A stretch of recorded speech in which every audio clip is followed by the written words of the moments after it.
नमस्कार दोस्तों, मैं हूं अजय भट्टाचार्य, आपका दोस्त, आपका मित्र, आपका होस्ट। समावर्तन ऑडियो विजुअल मैगजीन का 24वां अंक 24th एपिसोड आपके बीच लेकर के आया। दोस्तों, इन दिनों आप किसी भी सोशल मीडिया को उठा लीजिए, व्हाट्सएप पे 10 में से 9 मैसेजेस किसी ना किसी तरह से कोरोना से रिलेटेड होते हैं। टीवी, न्यूज़पेपर, ऐसा कहर ढाया है कोरोना ने कि सड़ चढ़ करके बोल रहा है हमारे। दोस्तों, हम में से, हमारी पीढ़ी में से कोई भी इस वर्ष 2020 को भूलने वाला नहीं। सवाल ये उठता है कि हम इस वर्ष को कैसे याद रखेंगे। मैं इस वर्ष को, ईयर 2020 को as a year of change, as a year of opportunity की तरह से देखूंगा। मेरे बाबा हमेशा कहते हैं, अजय तो एटर्नली पॉजिटिव है। ऐसा नहीं कि मैंने विषम परिस्थितियां जिंदगी में नहीं देखी, खूब पेट भर के विषम परिस्थितियां आई हैं, लेकिन कर्म किए जा फल की इच्छा मत करे इंसान। करते जाइए, फल तो आता है दोस्तों। इसको मैं ईयर ऑफ चेंज जब कह रहा हूं, बदलाव वाला वर्ष कह रहा हूं, तो जरा सोच के देखिएगा, कौन सी चीज नहीं बदली इस साल में। परिस्थितियां बदल गई, रिश्ते बदल गए, संबंध बदल गए, काम करने के तरीके बदल गए, जीने के तरीके बदल गए, नौकरियां, धंधे, बिजनेस सब बदल गया। तो ईयर ऑफ चेंज है ना। अब सवाल ये उठता है दोस्तों कि क्या हम इससे घबरा के बैठ जाएं? नहीं। जो जिंदगी हम लोगों ने जी है इससे पहले, उस पर रिफ्लेक्ट किया जाए, उसके बारे में सोचा जाए, और आने वाली जिंदगी जो है उसके बारे में सोचा जाए। आप जब एक सेंटेंस लिखते हैं ना दोस्तों, और सेंटेंस पूरा करते हैं, तो आप फुल स्टॉप लगाते हैं, हिंदी में हम खड़ी पाई कहते हैं। लेकिन सेंटेंस जब चलता है तो बीच में हम कॉमा लगाते हैं सेंटेंस को आगे बढ़ाने के लिए। ये वर्ष 2020 वो कॉमा है। जिंदगी अभी बाकी है दोस्तों, इसीलिए पॉजिटिव सोच के साथ, पूरी एनर्जी के साथ आगे बढ़िए। यही मेरी आप सबको विनती है। आज के हमारा जो ये एपिसोड है दोस्त, उसके अंदर कौन कौन आने वाला है? पहले नरेंद्र मोहन जी अपनी कविताएं लेकर के आएंगे, वरिष्ठ कवि हैं। फिर पॉपुलर डिमांड पर ममता सिंह जी अपनी कहानी लेकर के आएंगी, और हमेशा की तरह हमारे अभिन्न मित्र निरंजन श्रोत्री जी युवा कवियों को आपके बीच लेकर के आएंगे। दोस्तों, आज का एपिसोड शुरू करते हैं नरेंद्र मोहन जी की कविताओं के साथ। बड़े आदर के साथ, सम्मान के साथ आदरणीय नरेंद्र मोहन जी को मैं विनती करता हूं कि वो आए और अपनी कविताएं हमें सुनाएं। नरेंद्र मोहन जी। कविता आपके सामने प्रस्तुत है। परिंदा। चुपके से आ बैठा डाल पर एक परिंदा, एक हिलोर में रोमांचित डाल, उड़ने लगी आसमान में परिंदे के साथ। डाल में परिंदा कि परिंदे में डाल, पता ही ना चला, और मैं लौट आया अंत से आरंभ में, डाल पर परिंदे की तरह, और उड़ता चला गया अनंत में। एक और कविता है, कविता मुझे बचा लो।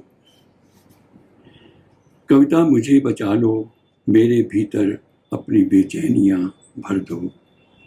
झूठ बोलने में, बक बक में माहिर हो चुका हूँ, वाक छल में अव्वल, जोखिम के अंदेशे भर से घबराने लगा हूँ। एक अंधेरे से दूसरे में जाते हुए लानत मलामत हुई इस तरह कि सच से दूर जा पड़ा हूँ। सच की चौखट तक उजाले में ले आओ, कविता मुझे बचा लो। कौन है जो विचार के भाल को ताबड़तोड़ फोड़ रहा, बुज़दिली के आलम में भय से मैं ठिठुर रहा, अंदर से बोला पिलपिला, उठने के लालच में बेहद गिर गया, गिरते गिरते देखो ना शिखर पर चढ़ गया। सिरफिरों को गाली देने लगा, सूली पर चढ़ाने लगा। इतना विकास हुआ मेरा कि मैं शांति पाठ करता अमानवीय हो गया। मेरे कोहराम को सृजन में ढाल दो, कविता मुझे बचा लो। कविता का रुतबा सबसे बड़ा कहता था मैं, अब वैसा कहने से कतराने लगा हूँ। पाबंदी में बंदगी में मस्तकों को झुकते लुढ़कते देख लज्जित पराजित हूँ, अपनी ही परछाई से डरने लगा हूँ। मुझे स्वाधीनता की राह पर बेखौफ चलना सिखा दो, कविता मुझे बचा लो। शब्द के कुएं में झांकता था दूर तक, उड़ता था अनंत में, उतरता था शब्द संग समुद्र में, चमकता वह शब्द नाद अब कहाँ संभव। सनसनाती पत्तियों में एक खंजर और चित्कारों का भयावह सिलसिला, यहाँ से वहाँ पता नहीं कहाँ कहाँ कंपकपाती रूह कल्पना काट, कविता मुझे बचा लो, मेरे भीतर अपनी बेचैनियाँ भर दो। 4-5 और कविताएं आपके सामने प्रस्तुत हैं। एक है रचना क्षण। ये चित्र के सिंबल्स को लेकर के रचना प्रक्रिया को दर्शाने की कोशिश है। सोए हुए रंग को जैसे ही तुमने हल्के से ब्रश की नोक से छुआ, वह अलसाया सा जाग उठा और सोचने लगा, किसने उसे जगाया, किसने उसे छुआ। उसने देखा एक बाकी सी चितवन है जो उसने पहले कभी नहीं देखी थी। अजीब था वह रचना क्षण, रंग और ब्रश आमने सामने थे। क्या रंग संकेत थे या संकेतों के रंग के ब्रश रंग से खेलने लगा, रंग की भीतरी दुनिया में दाखिल हो गया, रंग उड़ने लगे, फैलने लगे, नए नए वितान तनने लगे, कभी चले जाते हुए समुद्र की गहराइयों में, नापने लगते कभी आसमान, पहाड़ों को अपने आगोश में ले लेते, गुफाओं में घरोंदा बना लेते, वात्या चक्र में घुमड़ने लगते, कभी सरोवर की शांति में डूब जाते। एक अनंत प्रवाह में रंगों के रंग समाते जा रहे थे और ब्रज का कहीं अता पता ना था।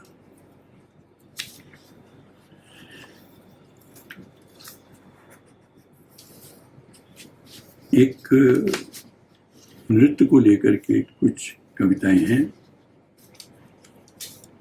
नाच।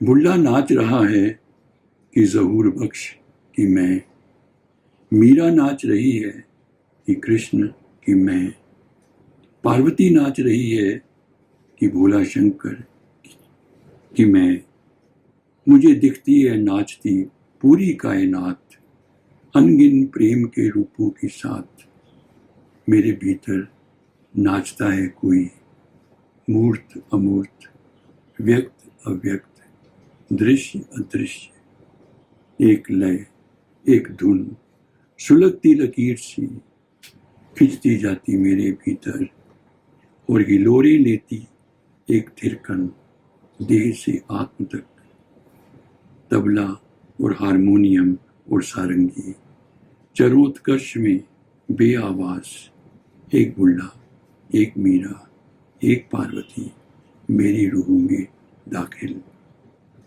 एक नाच मेरे बाहर, एक नाच मेरे भीतर। ये कैसी माया, प्रभु जी ये कैसी माया, चेतन जड़ जड़ चेतन उलट गई काया। प्रभु जी उजला काला काला उजला बदल गया साया, चलता बिन पाँव देखता बिन आंख, स्पंदित रोमांचित पुतले में जान मैं बेजान। प्रभु जी मेरा नाचना पुतलों से घिरा, खुद को पुतले में तब्दील होता देखता हूँ। नेपथ्य से उभरती संगीत धुन, ढोलक की थप थप थपा थप, मंजीरों की आवाज धमनियों में समाने लगती। मैं एक साज बन जाता, घुंघरू बन नाचता। अनोखा ये मंच, आधा अंदर आधा बाहर, खेल में खेल, कोई नहीं देख पाता। कई तरफ मेरा उठना गिरना, झांकना छिपना, डोरियों से कसना तनना, कीलों से छिलना, लहूलुहान होना मेरा नाचना। आलात चक्र, मृदंग की थाप और गायन के बीच कैसा ये लास्यपूर्ण अभिनय और नर्तन। बताओ तो कैसे तुमने गान वाद्य नृत्य नाट्य को संवेदन में घुला दिया, चित्र में उतार दिया। देखो जरा अंधेरे में दीप्त एक नर्तकी, जलती हुई आलात को जैसे किसी ने चक्राकार घुमा दिया। कुछ रंगमंच के संबंधी 2-3 कविताएं हैं, वो आपके सामने रखना चाहता हूँ। रंगमंच में एक परिंदे का आवास है। मैं अक्सर आता रहता हूँ यहाँ, उससे और बेटी से मिलने या किसी गोष्ठी में भाग लेने, और लोग बाग पता नहीं क्या क्या सोचते रहते हैं मेरे आने जाने की जगहों को भरते हुए हफ्ते। और हाँ, एक गोष्ठी के बाद कई कोनों में टंगी पेंटिंग्स के बीच वह मुझे एक खाली कोने में ले गया। सर आप आते रहा करें, आप आते हैं तो हवा का रंग बदल जाता है, रंगों का रंग और का और हो जाता है। जैसे ही आते हैं आप, मुझे खाली कोने भरे भरे से दिखते हैं। मैंने देखा खाली कोना थोड़ा कम खाली है, और चुप्पी के एक लम्हे में उसकी आंखें भर आई हैं। मैंने हंसते हुए कहा, तुम्हारी कल्पना अभी काठ नहीं हुई है, तुम में अभी संवेदना का जल सूखा नहीं है। रंगमंच के जिंदा तारों को तुमने छू लिया है, और तुम जोखिम के इलाके में हो। फिर हम लोग जैसे एक साथ हंसे हो, यही तो रंगमंच है। मेरा यकीन डोला नहीं है कि रंगमंच में एक परिंदे का वास है, और उसकी शक्ल तुमसे मिलती जुलती है।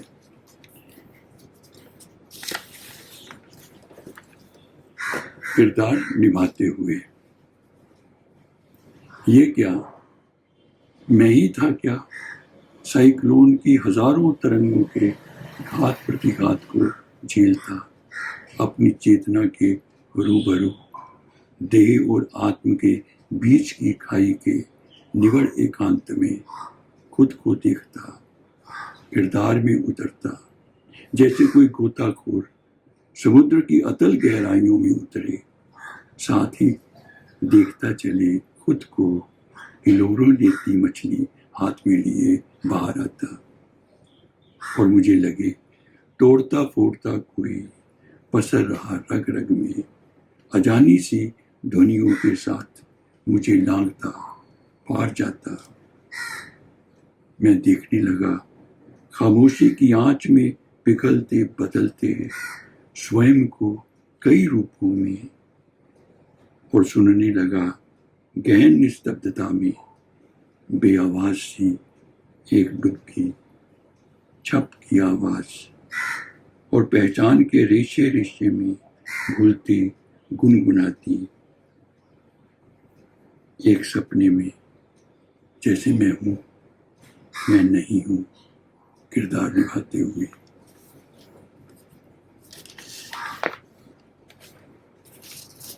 एक आध अंत में एक दो कविताएं। वक्त आ गया अब क्या हो, बदला वक्त जमाना बदला, बदली बदली तस्वीरें हैं, अपनों में ये कौन दूसरा, देख अचंभा हुए है। इंसानों की बस्ती है ये, मगर लगे हैवानों की, लूट पाट कत्लो गारत में, शहर लगे बेगाने हैं। रफ्तारों के तेज भंवर में ठहरा ठहरा सब कुछ है, एक हादसे में क्या उलझा, दोस्त हुए बेगाने हैं। डरे डरे सहमे से चेहरे, निडर न कोई दिखता है, सरेआम दहशत गिरती है, भीतर पथरा सन्नाटा है। बीत गई उम्रा आ बैठा हूँ नदी किनारे, बाबा फरीद की दे कि मेरी कंबन लगी, नए राग का नए शब्द का राग छेड़ते, वक्त आ गया अब क्या हो।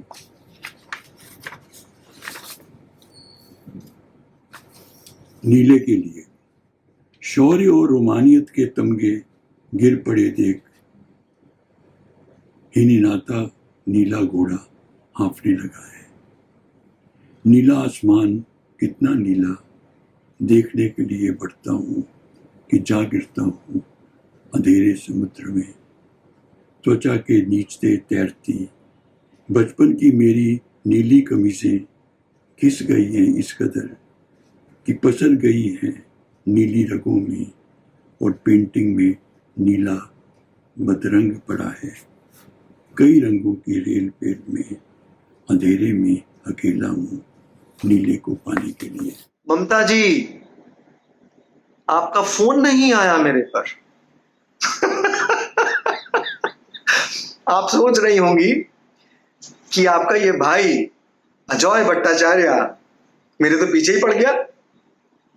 ऐसा है ममता जी, हमारा जो ये भट्टाचार्य परिवार है ना, थोड़ा सा खसका हुआ है। हम जब कुछ ठान लेते हैं तो उसे हम किसी भी कीमत में पूरा करते हैं। और मैंने ठान लिया है कि आपसे एक एकल नाटक मैं जरूर कराना चाहूंगा। बाबा का आशीर्वाद आपके साथ में है, अद्भुत आप नरेशन करती हैं। मेरी बात को जाया मत करिएगा, मैं इंतजार करूंगा आपके फोन का। आइए ममता सिंह जी, आज के हमारे इस एपिसोड को आगे बढ़ाते हैं। आपकी कहानी जो कल आपने शुरू की है उसको आज आप पूरा करें। ममता सिंह जी। मेरी कहानी मन का सिस्टम शटडाउन नहीं होता का दूसरा भाग। माँ मुझे जब छोड़कर लौटती तो वापस मुड़कर देखती। उनके भीतर की नदी उनकी आंखों में उमड़ी होती। शायद उस वक्त वो यही सोचती जो मैं सोच रहा होता। फिर मेरी आंखों की इबारत जरूर पढ़ रही होंगी वो। उस वक्त माँ का कातर चेहरा देख मुझे उन पर दया आती, लेकिन थोड़ी ही देर में मेरा मन बगावत पर उतारू हो जाता कि मैं इस कैद खाने में क्यों भेजा जाता हूँ। क्यों मेरे भीतर की पीड़ा नहीं दिखाई देती माँ को? क्यों पापा इतने पैसे नहीं भेज देते कि वो नौकरी छोड़ दें?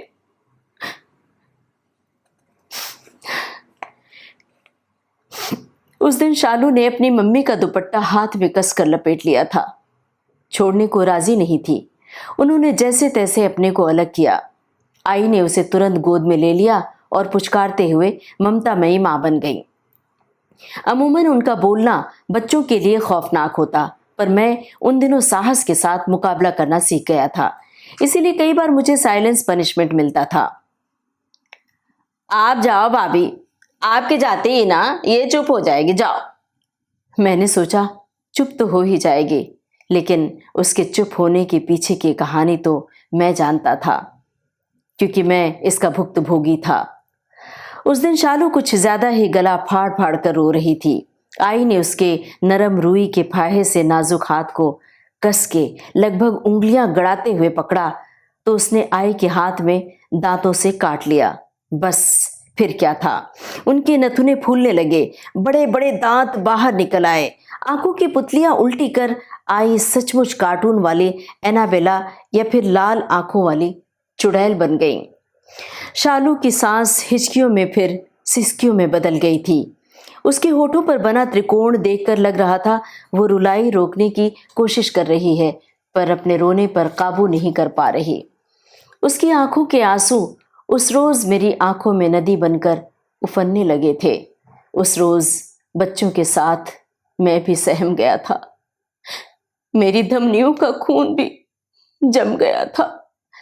मैं स्तब्ध, ये भूल गया था कि वो शालू है या मैं हूं। चुपचाप बैठने का, आवाज नहीं करने का, वरना वो बाथरूम देख रही है ना, हैं? उसमें रहेगी आज। हाँ। दीवार पर लगी बाघ की पेंटिंग की ओर उन्होंने अपनी कंजी आंखें गोल गोल घुमाई। शालू की आंखों में डर का भंवर गोल गोल घूमने लगा था और वो उसमें डूबने लगी थी। इसका एहसास सिर्फ शालू को था या फिर मुझे? भंवर में डूबने के एहसास ने उसे अचेत कर दिया। सिसकती सिसकती वो सो गई थी। सब बच्चा लोग चलो, जेवन घ्यात, चटाई बिछाओ। आई की पत्थर जैसी ये आवाज स्कूल के घंटे से कम नहीं होती थी। उनकी आवाज की घंटी बजने के साथ ही हम सब बच्चे कतार में चटाई पर बैठ जाते और अपने खाने की प्लेट का इंतजार करते। छोटे बच्चे जिनका भूख से बुरा हाल होता, उनकी मायूस निगाहें आई के सख्त चेहरे पर टिकी होती। चलो एक एक करके आओ, अपनी प्लेट ले जाओ। इस दौरान अगर कोई छोटा बच्चा लाइन तोड़कर आगे चला जाता तो आई उन्हें भस्म कर देने वाली आंखों से घूरती। वो जो बनाती वही हमें खाना होता, क्योंकि हमारे पेरेंट्स के पैकेज में इंक्लूड होता ये सब। अक्सर ही करेला, कद्दू, बैंगन या लौकी जैसी दवा से हमें अपना पेट भरना पड़ता। गर्मी की छुट्टियों में हमारी ये सजा बड़ी पीड़ादायक होती, क्योंकि दिन का खाना आई की ओर से प्रायोजित होता, जिसका वो अलग से चार्ज करती और हम निगलने को मजबूर होते। मरियल सा लड़का जिसके पैर टेढ़े थे और उसकी टी शर्ट की एक बांह बाहर झूल रही थी, ललचाई निगाहों से खाने की प्लेटें देख रहा था। उससे आई बोली, ए तुम लोग इधर बैठो, मुझे भूख लगी है। वो लड़की यानी उस मरियल लड़के की बहन लगभग कराहते हुए बोली और अपने पेट पर हाथ रखकर पेट को और भीतर की ओर पचका लिया। इन भाई बहनों की माँ बर्तन मांजने का काम करती थी। वो दोनों सुबह 8 से रात 8 बजे तक आइचा ठिकाने में ठिकाने लगाए जाते। बाकी बच्चे उनसे दूरी बनाए रखते, पर मैं खुद को उनके बेहद करीब पाता। बाकी बच्चे जब अपने बैग से निकालकर फ्रूटी या कोल्ड ड्रिंक पीते, तब वे दोनों भाई बहन अपने अभावों के आंसू पीते। मैं आई से छिपाकर बिस्किट और कभी कभी अपने टिफिन से पराठा निकालकर भी दे देता। लड़की झपट कर पराठा खाने लगती तो मैं बरबस ही मुस्कुरा पड़ता। मेरा और इनका दर्द मुझे एक सा लगता। वे दोनों जब स्कूल जाते तो मैं उदास हो जाता। उन्हें दूसरे कमरे में बिठा दिया गया। आई ने खड़े खड़े ही रोटी प्लेट में उछाल कर दे दी उन्हें, जैसे कुत्ते को दूर से फेंक कर देते हैं रोटी। वे दोनों करेले की सूखी सब्जी के साथ रोटी खूब चाव से चबा रहे थे, जबकि मुझे करेला देखकर उबकाई आ रही थी। वे दोनों बच्चे खाने के बाद अपने जूठे बर्तन बाथरूम में धोते, जबकि बाकी बच्चे रसोई की सिंक में धोकर पोंछते और फिर ट्रॉली में भी जमाते। पर उन दोनों मरियल से बच्चों के लिए रसोई में जाने की मनाही थी। खाने के बाद कतार में छोटे बच्चे खड़े हो जाते। आई बारी बारी से सबकी कंघी करती और उन दोनों को इशारा करती तो बहन छोटी सी कंघी अपने बैग से निकालती और अपने भाई के और खुद के बालों में नन्हे नन्हे हाथों से देर तक कंघी फिराती रहती। उस रोज आई के पोते से मेरा जमकर झगड़ा हुआ। मेरे दांतों से खून बहने लगा। आई ने हमेशा की तरह उसकी तरफदारी की।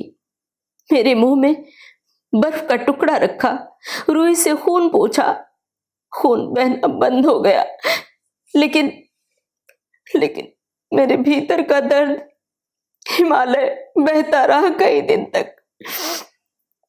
उस रोज मैंने अपनी माँ से बातचीत नहीं की, अपने दिल में दर्द का कांटा लिए खुद ही बिंधता रहा, खुद को बिंधवाता रहा। अगर मैं उन्हें बताता तो वे अधबीच से कोई और बात शुरू कर देती, ये कहते हुए, क्या करूं बच्चे, मेरी रोज के 4 घंटे लोकल ट्रेन में बीतते हैं। फ्लोरा फाउंटेन के लिए न तो जल्दी टैक्सी मिलती है, न ही बस में खड़े होने की जगह मिलती है। दफ्तर में स्टाफ कम होता जा रहा है और काम बढ़ता ही जा रहा है, वगैरह वगैरह। उनकी ये बातें मुझे उनके लंबे सफर की तरह बोझिल लगने लगी थी। देबू, ए देबू, मेरे पैर में कस के दुपट्टा बांध। देबू, कई बार वो रात में दर्द से कराहती थी। नींद की तेज खुमारी में मैं उठता और हाथ में दुपट्टा पकड़े ही सो जाता। हर इंसान अकेले जीने को अभिशप्त है। हम सब के भीतर निर्जन वन है जहां प्रेम की नदी तलाश रहे हैं हम। इसी तरह की अस्फुट बुदबुदाहट अर्ध निद्रा में मुझे सुनाई देती। सुबह उठते ही मैं माँ से पूछता, माँ, आप रात में रोई थी? नहीं रे, आंखों में अब सिर्फ रेत है, पानी सूख गया है। माने अब जिंदगी सिर्फ रेगिस्तान है। कहीं तेरे लिए मैं रेत का घरौंदा तो नहीं बना रही हूं। जब तू 1 बरस का था तभी तेरे पापा अब्रॉड शिफ्ट हो गए। मैं भी उनकी भारी भरकम बातें सुन सुनकर समय से पहले ही बौद्धिकता के भंवर जाल में फंस गया था। मासूमियत की ओस समझदारी की धूप में सूख गई थी। आप पापा से बात क्यों नहीं करती? वो लौट आए? नदी समंदर में विलीन होकर समंदर जैसी खारी हो जाती है, उसका अस्तित्व समाप्त हो जाता है। मैं समंदर नहीं, नदी ही बनी रहना चाहती हूं, जो अपनी गति से चलती रहे। ना उन्हें लौटना है, ना हमें वहां जाना है, न इस नदी को समंदर में विलीन होना है। वैसे भी समय का पहिया बहुत सारी संवेदनाएं कुचल डालता है। अब तो लंबा सफर तकरीबन पूरा हो चुका है। पता नहीं क्या हुआ था मुझे उस रोज, जब जा रहा था 7 समंदर पार। कैसे कह गया? किसके लिए न जाऊं मैं? आपकी खातिर, जिन्होंने मेरे बचपन का सुनहरा संसार छीन लिया। और भी न जाने क्या क्या मैंने कहा था मां से। भूल को बार बार याद करके दिल को छोटा करने से जीवन के रास्ते और कठिन हो जाते हैं। कमरे में गूंजती ये आवाज मुझे कचोटने लगी। मैं चारों ओर दीवारों को छूकर देखने लगा। कहां से आ रही है आवाज? ये आवाज कहां से आ रही है? उस आवाज के पीछे पीछे दौड़ता हुआ मैं फिर 4वीं 5वीं क्लास वाला देबू बन गया, जिसकी आंखें आईचा ठिकाना के दरवाजे के पार लिफ्ट पर चिपकी होती थी, जहां से मां के आने की आहट ऊपर चढ़ती थी। मैं स्कूल के बस्ते में दिन भर का अवसाद भरकर भागता था, जहां से आती थी मां की पदचाप। अजीब बात है, वक्त के समंदर के उन सीपियों को हम नजरअंदाज कर देते हैं जब वे साहिल पर होती हैं, लेकिन गहरे समंदर को मत कर हम उन्हें पाना चाहते हैं। जब मां को मेरी जरूरत थी तो मैं उपलब्धियों की जलराशि में गोते लगा रहा था, और अब मां जब नहीं है तो आंखों में भर आई बूंदों को उन्हीं दिनों की तरह पलकों से कसकर मैं गिरा देता हूं। कहीं भर्राई आंखों से मां को देखने में देर न हो जाए, पर कहां। तब इंतजार के बाद मां का आना निश्चय था, पर आज की प्रतीक्षा कभी खत्म नहीं होगी। मैं अपने कंप्यूटर के फोल्डर से अनगिनत तस्वीरें फोन में ट्रांसफर कर रहा हूं। एक तस्वीर जिसमें मां मुझे उंगली पकड़कर चला रही हैं, उसे स्क्रीन पर बड़ा करके देखता हूं, पर वो धुंधली होती जा रही है। आंखों की नदी में आंसुओं का सैलाब है, मन में कांटा सा चुभ रहा है। टीस और ग्लानि को परे धकेल फिर से अपनी माँ के आंचल में छुपकर चलना चाह रहा हूं। जी चाह रहा है उनके सीने से चिपट कर रोऊं, बिलख बिलख कर रोऊं, खूब रोऊं, अपनी सांसें उनके भीतर प्रत्यारोपित कर दूं, उनका हाथ इस कदर कसकर पकड़ लूं कि वे छुड़ा ही नहीं पाए। माँ का आंचल दूर होता जा रहा है। माँ थी तब भी बस यही मन करता था कि हर वक्त माँ के दुपट्टे का छोर पकड़कर उनके साथ साथ चलूं। वे होती थी साथ, पर उनकी परेशानियां, व्यस्तताएं मुझे उनसे जुदा कर देती थीं। अब यादों की कड़ी धूप है जिसमें मैं खुद को तपा रहा हूं।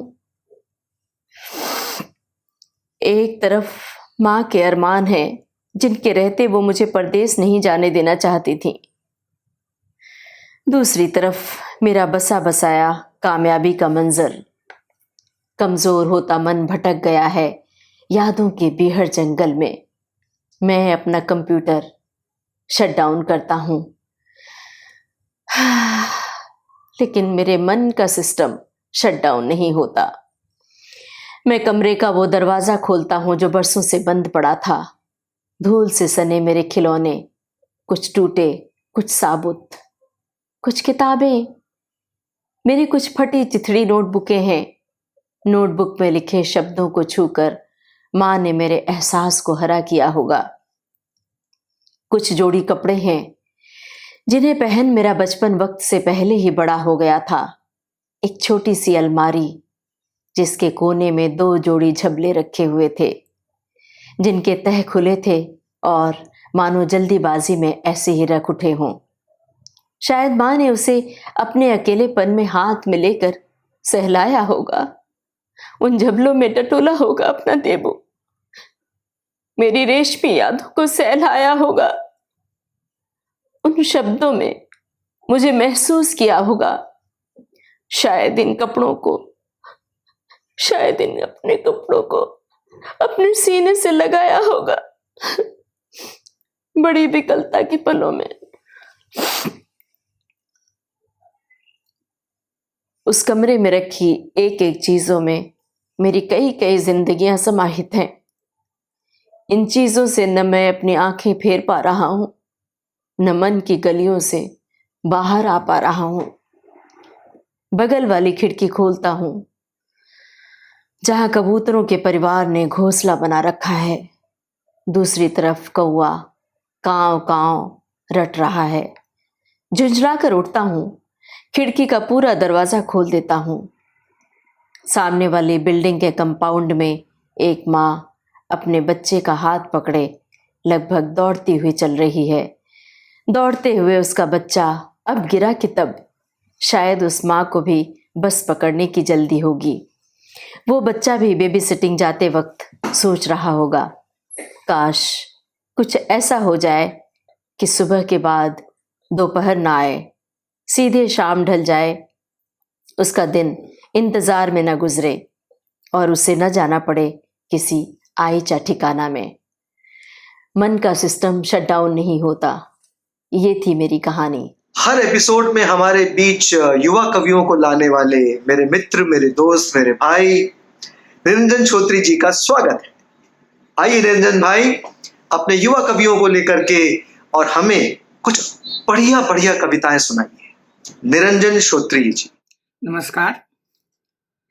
आज सुनते हैं विपिन कुमार शर्मा को। विपिन ने जेएनयू से हिंदी साहित्य में पीएचडी किया और मूलतः वे कथाकार हैं।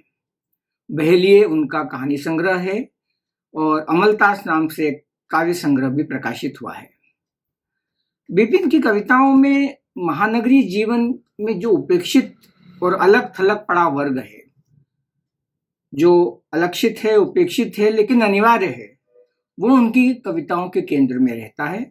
और साथ ही महानगर की और महानगरीय जीवन की जो विसंगतियां हैं वो उनकी कविताओं के केंद्र में होती हैं। तो सुनते हैं विपिन कुमार शर्मा की कविताएं। नगरों महानगरों के अभिशप्त नागरिक, नगरों महानगरों में केवल अमीर ही नहीं बसते और न केवल गरीब, जर्जर फुटपाथ पर लेटे मजदूर। कौंधते उजालों और दहशतनाक अंधेरों के दरमियान कोई घुटा घुटा सा नीम अंधेरा भी होता है वहाँ, जहाँ बसते हैं शिक्षित बेरोजगार, फ्रीलांसर और स्वप्नजीवी स्ट्रगलर। हाँ, आमतौर पर उन्हें यही कहा जाता है। किसी भी नगर या महानगर का नक्शा बगैर उनके कभी मुकम्मल नहीं हो सकता। वे जो सारी दुनिया से दूर दुराए जाने के बाद अपनी दुनिया बदलने की जद्दोजहद में जाने कितना खत्म हो चुके, जाने कितना बचे रह गए हैं, जिनके पास न कोई लाल कार्ड होता है और न कोई पंजीकरण। कथित अपने भी जब तब जिनके शोषण को वाजिब समझते हैं, बल्कि उनके श्रम का कोई मोल ही नहीं लगाते। फिर शोषण कैसा? वे तब भी हार नहीं मानते। दिनों, महीनों, सालों तक जाने वे किस उम्मीद में जिए जाते हैं, लेकिन वे अपनी नज़र में निरीह होकर भी आपकी नज़रों से बचना चाहते हैं, क्योंकि उन्हें निरीह जान ना आप उन्हें उधार देंगे, न काम, न सम्मान। जिस दिन वे बहुत भूखे होते हैं, उस दिन वे सबसे साफ कपड़े पहनकर बाहर निकलते हैं। अपने भूखे पेट को भरा दिखाने की धुन में थोड़े से अकड़ भी जाते हैं। वे खुलकर हाथ फैलाने नहीं आते, न खुलकर रो ही पाते हैं। आपकी कुशलता पूछने के जवाब में हमेशा अच्छा बताते हैं। वे घर भी नहीं जा पाते कि बच्चों की उम्मीद और माँ बाप की नाउमीदी से डरते हैं, और अपने सीलन भरे कमरे का किराया न दे पाने की निराशा में आत्महत्या तक प्रायः बाहर ही कर लेते हैं कि मकान मालिक कहीं बुरा न मान जाएं। इनमें से कुछ ट्यूशन कोचिंग के शिक्षक, तो कुछ कथित पत्रकार, कोई नौकरी की तैयारी में खपता जा रहा बेकार, तो कोई स्वप्नजीवी लेखक, अभिनेता, कलाकार। ओ हमारे देश के जिम्मेदार नागरिकों, जरा पूछो अपनी सरकार से कि इस संकट के दौर में ऐसे कितने लोगों तक मदद पहुंचाई गई, कितने मर गए अब तक और कितने बाकी हैं। और मददगारों, जरा तुम भी अपनी लिस्ट चेक कर लो। क्या एक भी ऐसा नाम तुम्हारी लिस्ट में दिखता है जिसे मदद की हर तौर दरकार है, लेकिन मदद मांगने वालों की लाइन में कभी नहीं दिखता है? दूसरी कविता दोस्तों के प्रति। कंधे नहीं देवदार हैं, ये सब हमारे यार हैं। मेरी परेशानियां और चिंताएं उठाए पूरे बल से अपने कंधे पर। मेरे आंसुओं से धुले उनके कंधे ऐसे, जैसे बरसात में भीगता देवदार। ओह मेरे यार, मैं उनकी और वे मेरी आंखों के पानी हैं। मेरे यार तो लासानी हैं। और अंतिम कविता चेष्टा के लिए। जैसे साथ होकर भी सब साथ नहीं होते, अकेले होकर भी सब अकेले नहीं होते। दिशाएं, आकाश और ये रास्ते, ये फूल, ये रंग और मैं, अभी भी सब में तुम्हारी सिफत बाकी है। तुमसे जुदा कुछ भी नहीं। तुम जब आओगी रास्ते चल पड़ेंगे, खिल उठेंगे फूल, निखर जाएंगे रंग, आकाश महक उठेगा और दिशाएं घिर आएंगी। रहा मैं तो मैं भी कहाँ जाऊंगा, वहीं मिलूंगा जहां छूटा था आखिरी बार। दोस्तों, मैं हर बार, हर एपिसोड में आपको रिक्वेस्ट करता हूं, आग्रह करता हूं, विनती करता हूं, सब्सक्राइब किया आपने समावर्तन ऑडियो विजुअल मैगजीन को? नहीं किया अभी तक? प्लीज करिए। और जब सब्सक्राइब करें तो साथ साथ बेल आइकन को दबाना मत भूलिएगा, जरूरी है। इससे सारे नोटिफिकेशंस पहले आपके पास आएंगे और आपको पता चलेगा कि हमारा एपिसोड कब आ रहा है। साथ साथ आप कुछ कविताएं लिखते हो, कहानियां लिखते हो, लेख लिखते हो, या आप कुछ कमेंट भेजना चाहें हमको, आप कुछ सजेशंस भेजना चाहें हमको, जल्दी से हमारा पता नोट कर लीजिए। हमारा वेबसाइट है www.samavartan.com। हमारा ईमेल आईडी है samavartan145@gmail.com। यूट्यूब में और फेसबुक पे तो हम आपसे हर शनि और रविवार को मिलते ही हैं। चलिए दोस्तों, आज का एपिसोड यही पूरा करता हूं। आपसे मुलाकात होगी आने वाले शनिवार को फिर से। मेरा इंतजार करिएगा। नमस्कार।